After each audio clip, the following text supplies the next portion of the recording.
ขึ้นใจแสนห่วงเมื่อยามต้องไกลน้ำตาหลั่งไหลเศร้าซึมน้ำไผ่ศักดิ์สิทธิ์ฝังจิตยังคิดบ่ลืมอิ่มเกิดพาจำดูดดื่มยังซึมสุขซ้อนหัวใจแผ่นดินภายน้ำสมน้ำดังคำกล่าวขานแม้นหากใครไปพบผ่านคนนั้นต้องฝันล้ำไหลหญิงตายเส้นกันเพียงผ่านเป็นต้องติดใจลาเฮาเตรียมล้นน้ำใจเลื่อมใสไมตรีต่อกันไกลเพียงใดยิ่งส่วนหวนหาห่วงอะไรยิ่งไกลยิ่งฟ้าใจหวั่นเหมือนดังมีมนต์บันดลใจอยู่ทุกวันสุดขนึงนั่งซึ่งสถานถึงวันยามนั้นอยู่หลังแผ่นดินภายน้ำมีเวรจึงต้องห่างไกลแม้นห่างนั้นเพียงแต่กายจิตใจก็ได้ลาวางคิดถึงทุกวันเวียงจันทร์เมืองหลวงพระบางสุดห่วงหาเมื่อมาใกล้ห่างก็จางโอ้เมืองไทยนา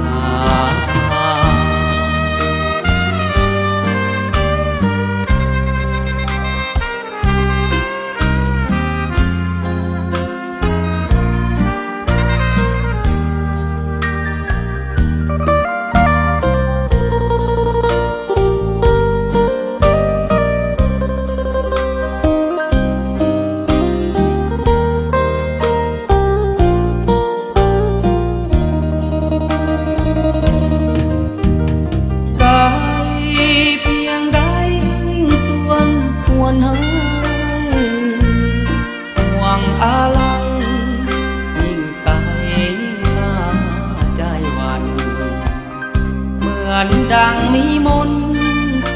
บันดลใจอยู่ทุกวันสุดกะนึงนั่งซึ่งสถานถึงวันยามนั้นอยู่หลังแผ่นดินภายน้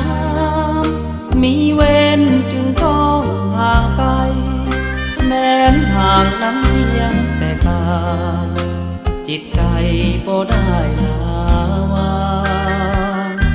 คิดถึงทุกวันเวียงจันทร์เมืองหลวงพระบางสุดห่วงหาเมื่อมาใกล้ห่างบ่จางโอ้เมืองไทย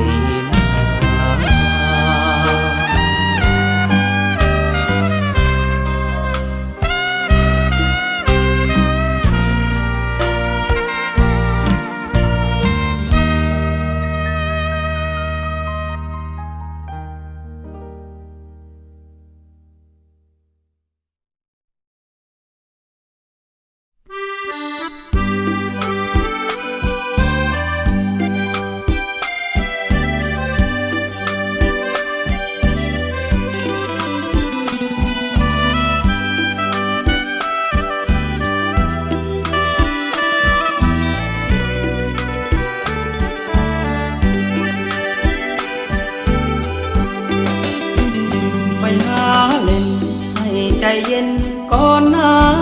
หลีกหนีเมียอัญญาสั่งสวดคาถามหามาลาไปหากินเหล้าเพื่อความเว้าคอยเอาคอยนายหากคอยคืนอยู่ไปประสาทกินตายแน่นอน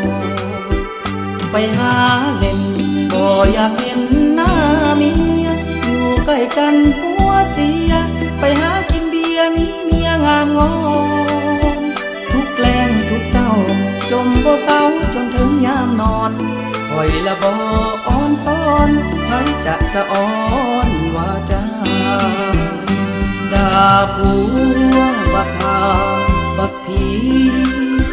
ก่อนนั้นคนดีก็เคยมีป้อยดาคอยทนบ่ไหวจะหนีไปเที่ยวบาร์สอบกินเหล้าเมายามีภรรยาฝากไว้จะลักไปเล่นให้เพิ่นหาเป็นเวรอยู่ใกล้เมียเสียเส้นด่าขอเป็นเอ็นเวรกรรมหรือได้ปวดหัวทุกวันอยู่ใกล้กันเหมือนเพื่อนกับไฟสร้างบุญสุนทานอันใดให้แม่ดวงใจเจ้าหายปล่อยได้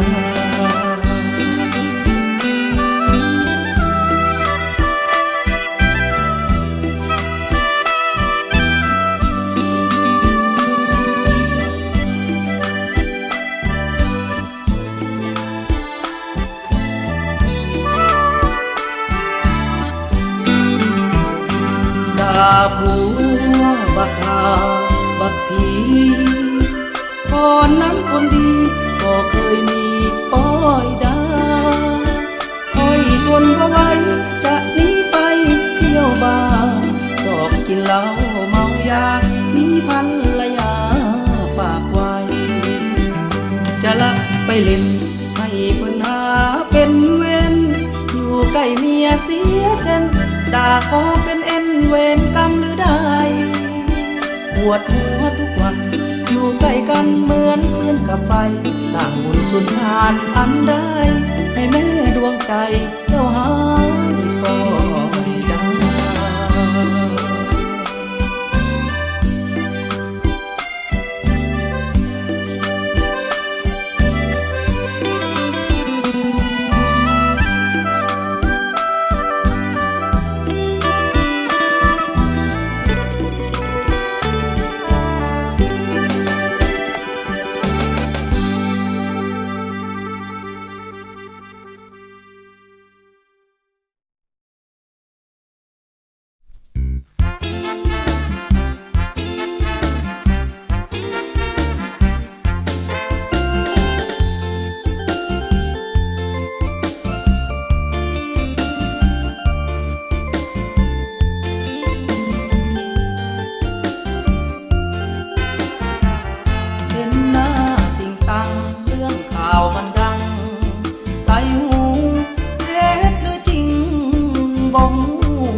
ยมเท่าสายาของข้านักข่าวที่หนึ่งของสาวประสาปากหวานปากไว้เว้าเก่งเกินไปในโลกาได้ที่หนึ่งเรื่องมุสาถนัดแค่นาหาเรื่องอยู่ในสมอง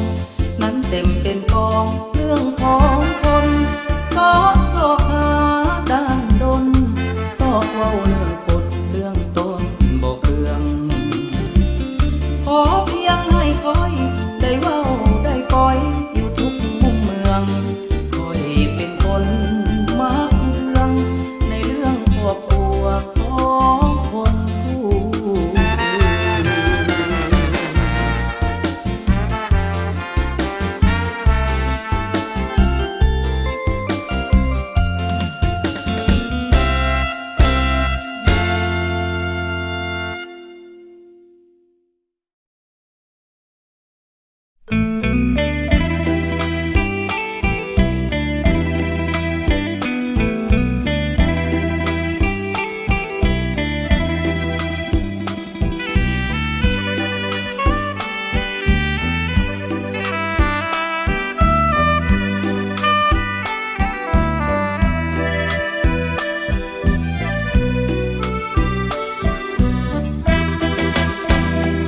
สบสายตาการด่าหัวใจ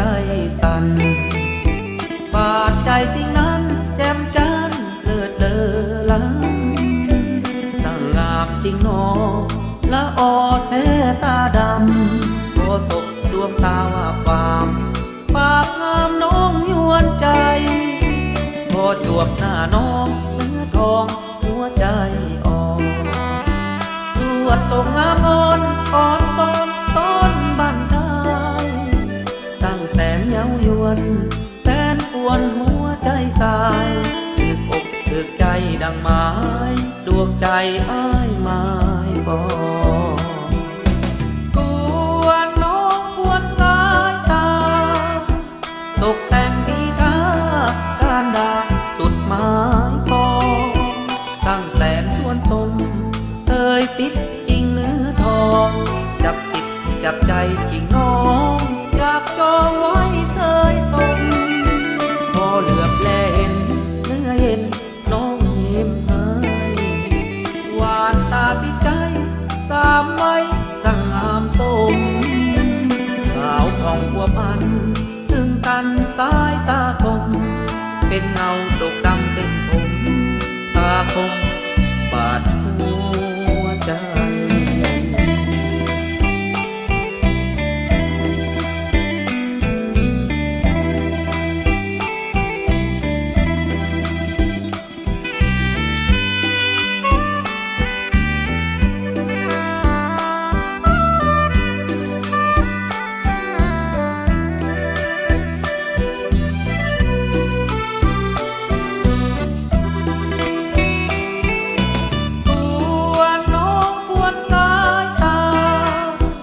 ตกแต่งที่ท่าการดาสุดไม้ปอตั้งแสนชวนสมเตยติดจริงเนื้อทองจับจิตจับใจจริงน้องอยากจองไว้เสยสมพอเหลือบแลเห็นเนื้อเย็นน้องยิ้มให้หวานตาติดใจสามไว้สั่งงามสมขาวผ่องบัวพันถึงกันสายตาคมเป็นเงาดกดำเส้นผมตาคมบาดหัวใจ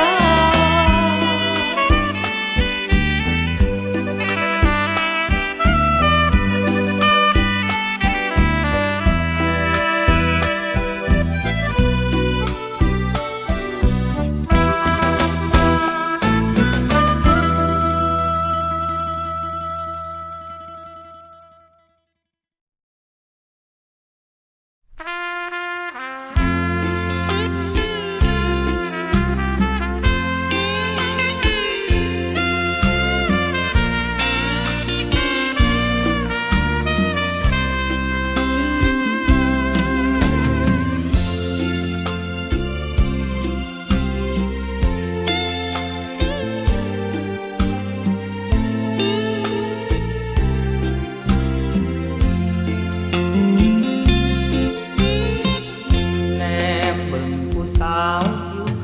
าวดังฟ้า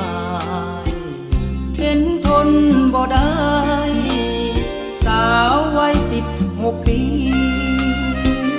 อยากเป็นเจ้าของเนื้อทองผู้ครองคนดีถือใจคักหลายอีหลีหุ่นดีเซ็กซี่สามวัยตาคมผมดำคิ้วงามดำดกใครเด้มีโซได้ปกครองคู่กายเป็นบุญเลิศล้นมีหน้ามนต์คู่ใจคงสุขีวิไลแม้นตายอ้ายบ่แน่ปากแดงในตาก็หวานซึ้งเจ้างามเป็นหนึ่ง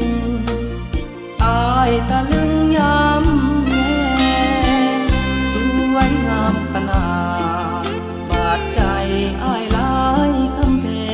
งดังดาวน้อยส่องแสงยามแลงแสนสดใสปากคอคิ้วคางแก้มนางส่วนให้หัวใจของอ้ายให้ละทึกสั่นรัวสายใดได้เห็นคงหลงเหมือนเย็นเมาปิดใจลุ่มหลงลืมตัวเมามัวพิษเสน่ห์นา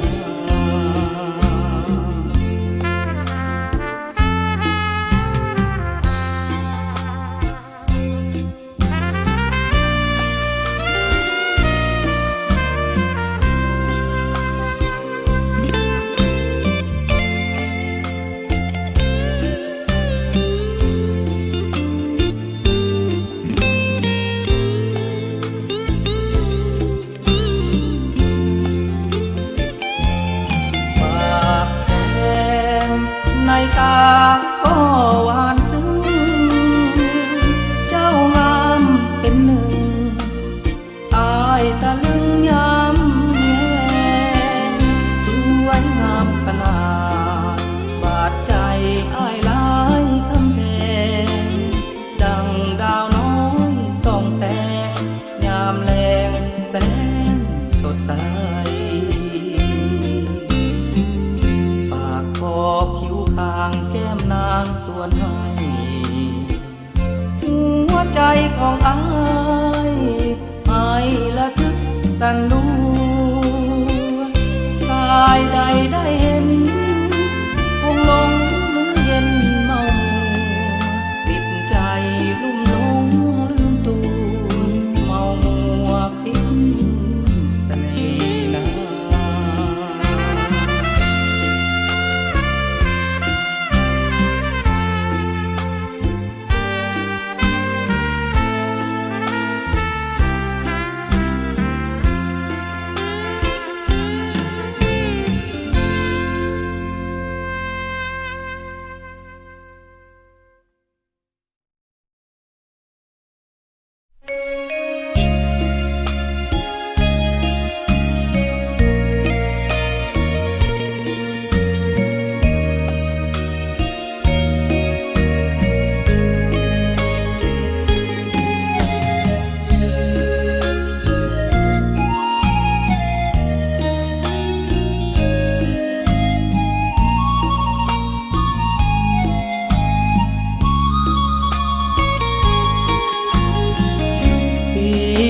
ลำเค็นเกิดเป็นสาวสวย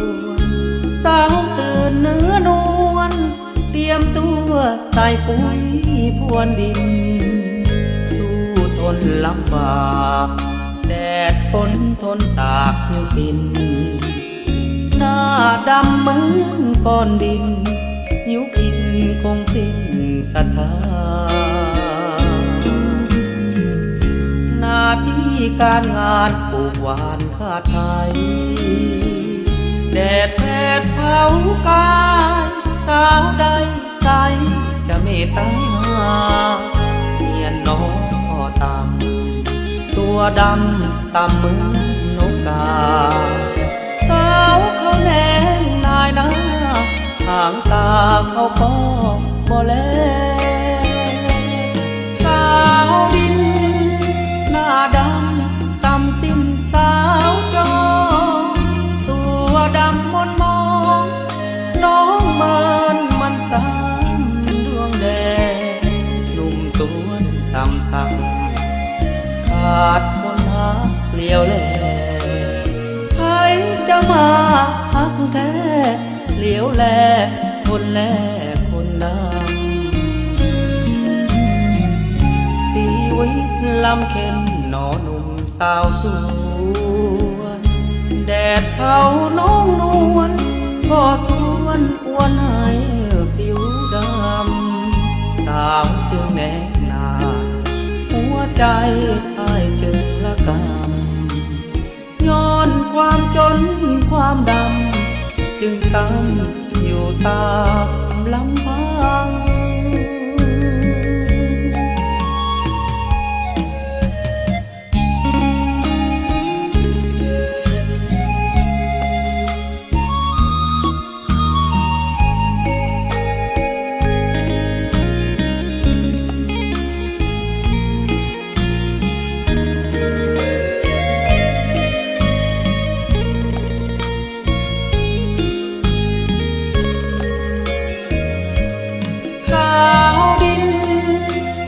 ดำตำสิ้นสาวจอตัวดำมนมองน้องเมินมันสามดวงแดงหนุ่มสวนตำสักขาดคนหักเลี้ยวแลใครจะมาหักแท้เลี้ยวแลคนแลคนดำชีวิตลำเค็นหนอหนุ่มสาวสวนแดดเผาน้องนวลก็สวนอ้วนให้ผิวดำสาวจึงแนกหนาหัวใจอ้ายจึงละกำย้อนความจนความดำจึงซ้ำอยู่ตามลำพัง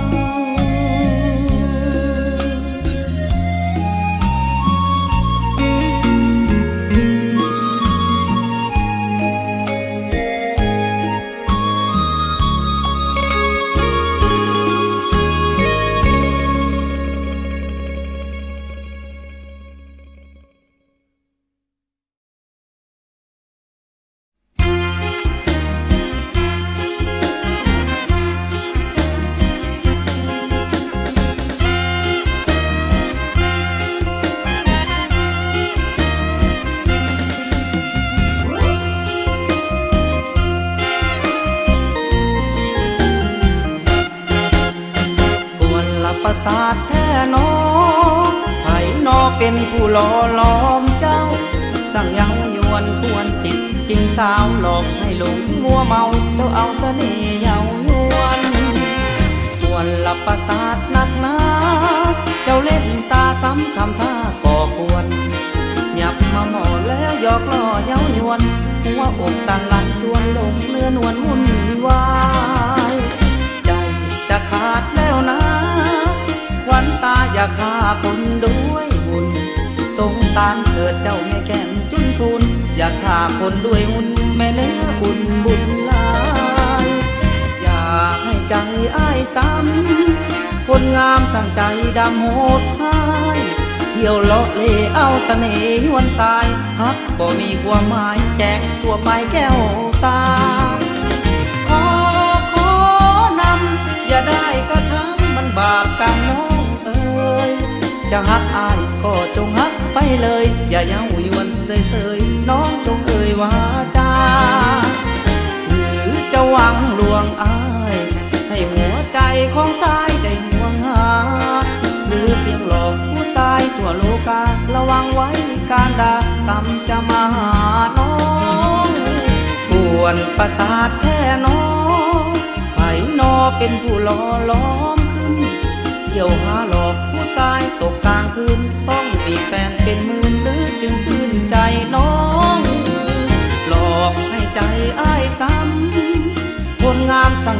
ดำใจน้อง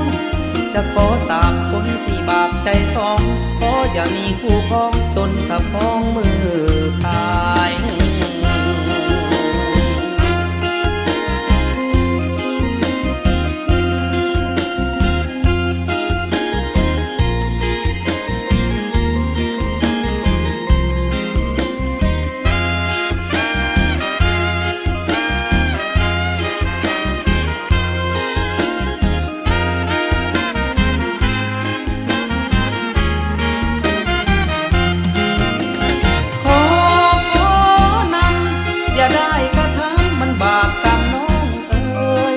จะหักอายก็จงหักไปเลยอย่าเย้ายวนเสยน้องต้องเอ่ยว่าจาหรือจะหวังลวงอายให้หัวใจของชายได้ห่วงหาหรือเพียงหลอกผู้ชายทั่วโลการะวังไว้การด่ากรรมจะมาหาน้องควรหลับตาตาแท้น้องไผ่นอเป็นผู้หล่อล้อมเที่ยวหาหลอกผู้ชายตกกลางคืนต้องมีแฟนเป็นมือหรือจึงซื่นใจน้องหลอกให้ใจอ้ายซ้ำคนงามตั้งใจดำใจน้องจะขอตามคนที่บาปใจสองขออย่ามีคู่ครองจนกับพ้องมือตาย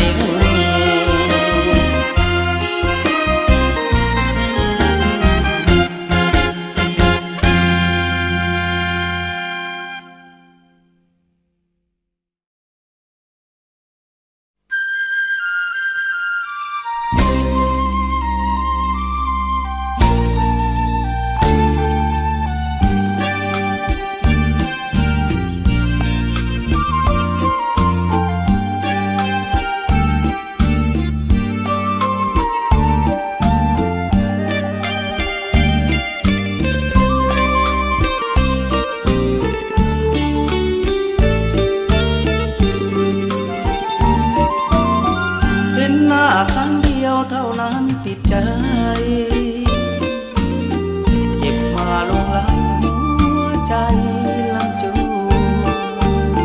ติดอกติดใจแก้มใสเนื้อนวลสายตาเย้ายวน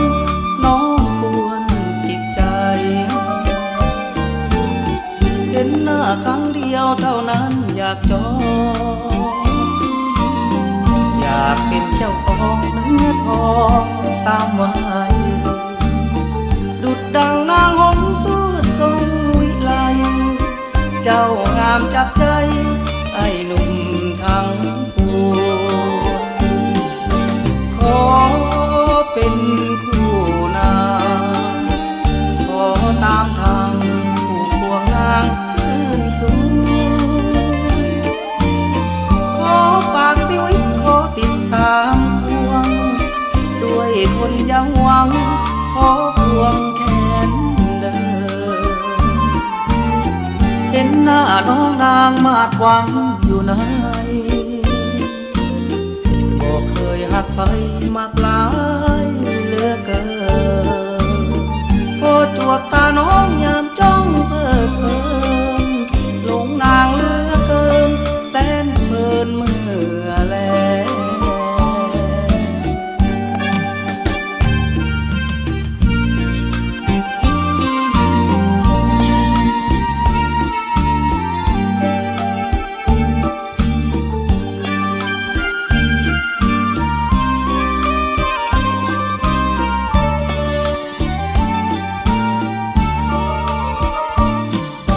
ขอเป็นคู่นางขอตามทางผู้ควงนางซื่นสูงขอฝากชีวิตขอติดตามพวงด้วยคนยังหวังขอควงแขนเดินเห็นหน้าน้องนางมาดหวังอยู่ไหนบอกเคยหักไปมากหลายเหลือเกินพอจวบตาน้องยามจ้องเพิดเพลินหลงนางเหลือเกินแสนเพลินเมื่อแล้ว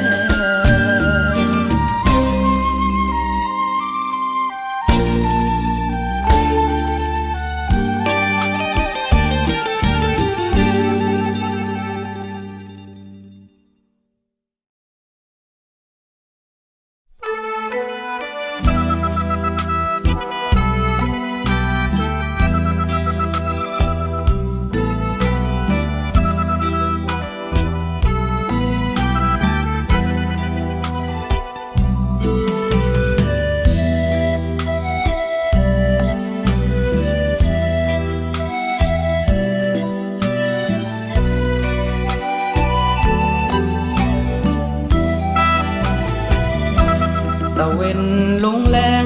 ขอบฟ้าสีแดงลงท่าตักน้ำคองขึ้นมาหดผักหดยาแถมท่าสาวน้อยสาวหนุ่มสายฟองคำลงลอยล่องน้ำคลองไหลลอยจับปูปลากุ้งหอยอยู่กับเมื่อน้อยไหลมองตะเวนแดงแดงหดทั่วหดแตงแคมฟังสายน้ำคลองคือพลังปลูกผักปลูกนางสาวฝั่งน้ำคลองเลี้ยงมอนปลูกมอนสาวงามเนื้ออ่อนสาวซ้อนสายฟองตามแคมฝั่งแม่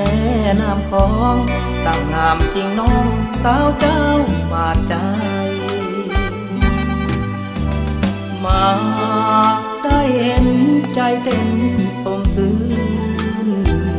สวนยาหลายมือปลูกยืนทั่วหาดดินทรายตั้งแต่สายฟองแคมน้ำคลองถึงสีทานใต้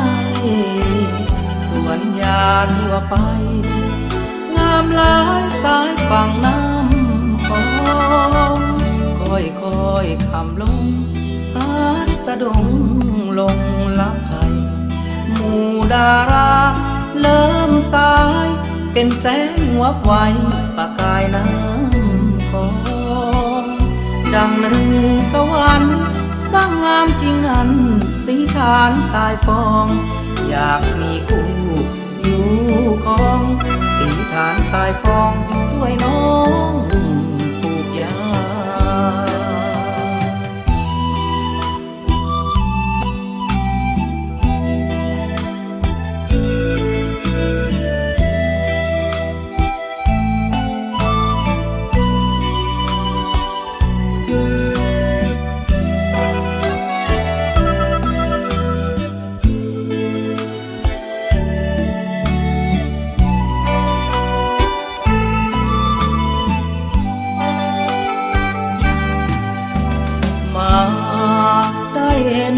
ใจเต้นสมซื่นสวนยาหลายมือปลูกยืนทั่วหาดดินทรายตั้งแต่สายฟองแคมน้ำคลองถึงสีทานใต้สวนยาทั่วไปงามหลายสายฝั่งน้ำคลองค่อยคำลงหาดสะดงลงลับไข่หมู่ดาราเริ่มสายเป็นแสงวับไวประกายน้ำคลองดังหนึ่งสวรรค์สร้างงามจริงอันสีฐานสายฟองอยากมีคู่อยู่ของสีฐานสายฟองสวยน้องปลูกยา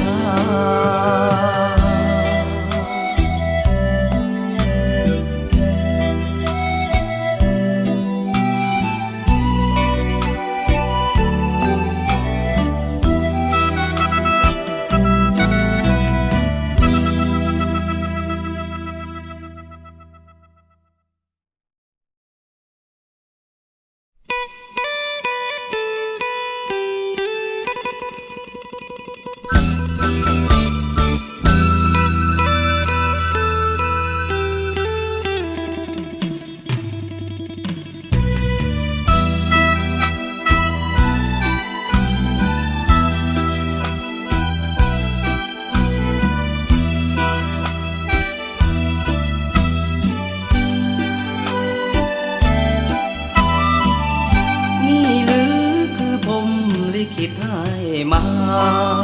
จากถิ่นแดนดินอำลาเปรียบดังนกกาจากคอโอ้ชีวิตเวรลิขิตหรือจำต้องจรจากลาบ้านป่าคาดอนถิ่นเกิดเมืองนอนอาวรณ์โศกสันอาศัยบ้านเพิ่นเมืองท่านห่มกายส สร้างบาปกรรมไว้หรือใดจึงไกลหนีจากทินทานอยู่ทินใดใสจะเท่าบ้านเฮาวิมานคือทอดดอกคูณดอกจานต้นตาลลำธารในนาเบิ่งเทิงฟ้ายิ่งท่าหวังเวคิดไปสงสารตัวเองนอนเล็งแสงเดือนส่องมาเบิ่งเดือนดาวแทนเจ้า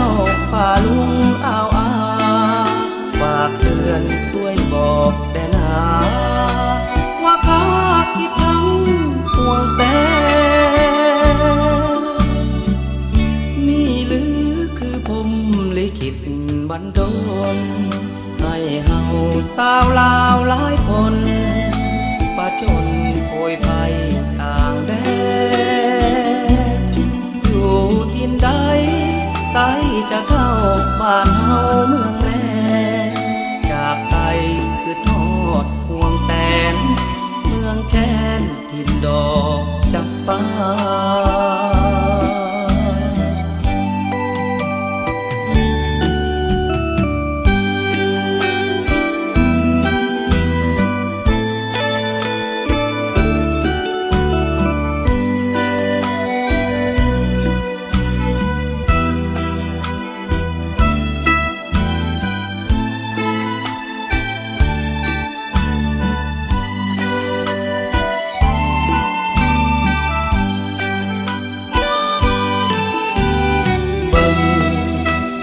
ฟ้า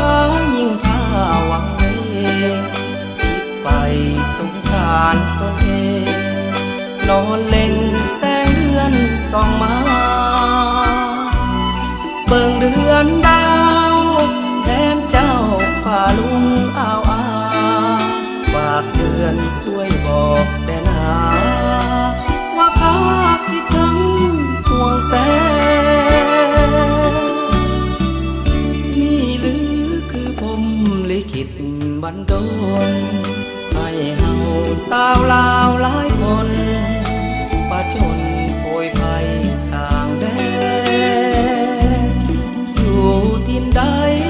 ใสจะเข้าบ้านเฮาเมืองแม่จากไทยคือทอดห่วงแสนเมืองแค้นทินดอกจำปา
เป็นคนผิดเองตั้งหา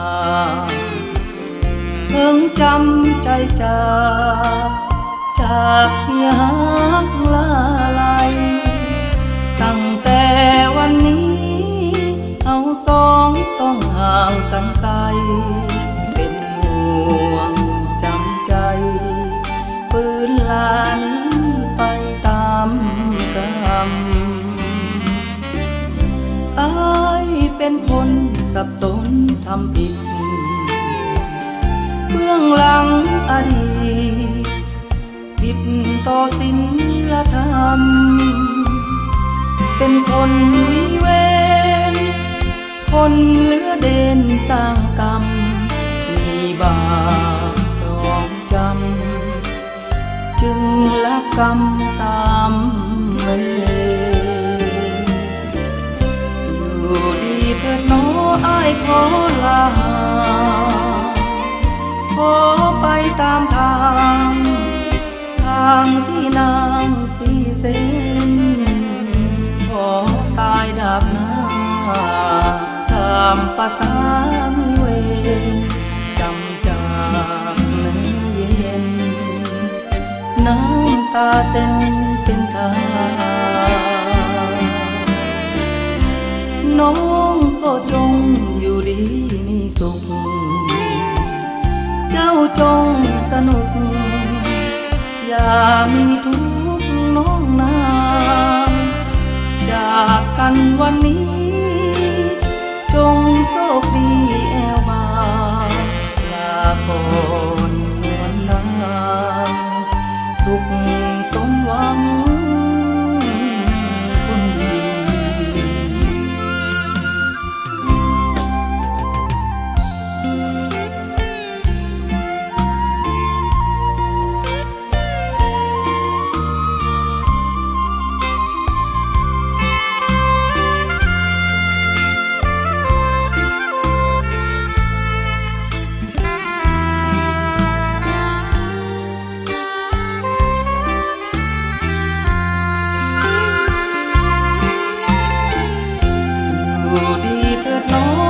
ขอลาขอไปตามทางที่นางสีเส้นขอตายดาบหน้าตามภาษามีเวรจำจากเนื้อเย็นน้ำตาเส้นเป็นทางน้องก็จงอยู่ดีมีสุขเจ้าจงสนุกอย่ามีทุกข์น้องนางจากกันวันนี้จงโชคดีแอวบางลาก่อนนวลนางสุขสมหวังคนดี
หมายในสายเพื่อจำครั้งหนึ่งสองเฮาสมใจดังมายามไกลนางนาดเพื่ออาจบ่หลงลืมอายคืนนี้ขอจูบเพื่อความทรงจำเพื่อน้องคนงามอาจจือจำอายไว้เศร้าขึ้นขอลาไว้บุญพาพบใหม่ฝืนจำใจไกลหัวใจฝากไว้น้องนี้อำลาน้องเนื้อทองจงสุขอย่ามี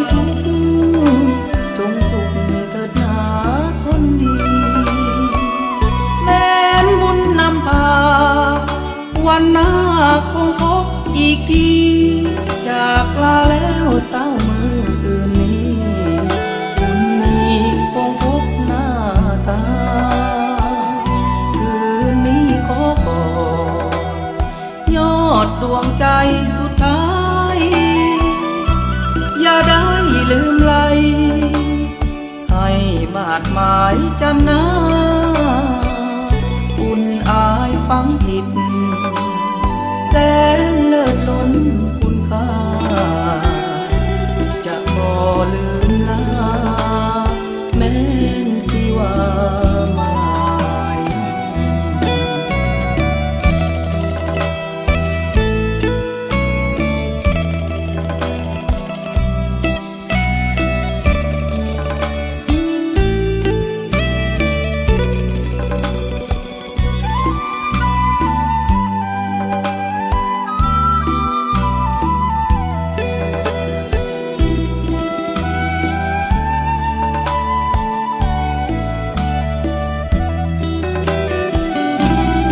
อำลาลาน้องเนื้อทองจงสุขอย่ามีทุกข์จงสุขเถิดหนาคนดีแม้นบุญนำพาวันหน้าคงพบอีกทีจากลาแล้วเศร้ามืออื่นนี้คุณมีคงพบหน้าตาขอยอดดวงใจสุดท้ายอย่าได้ลืมไหลให้บาดหมายจำนาอุ่นอายฝังจิต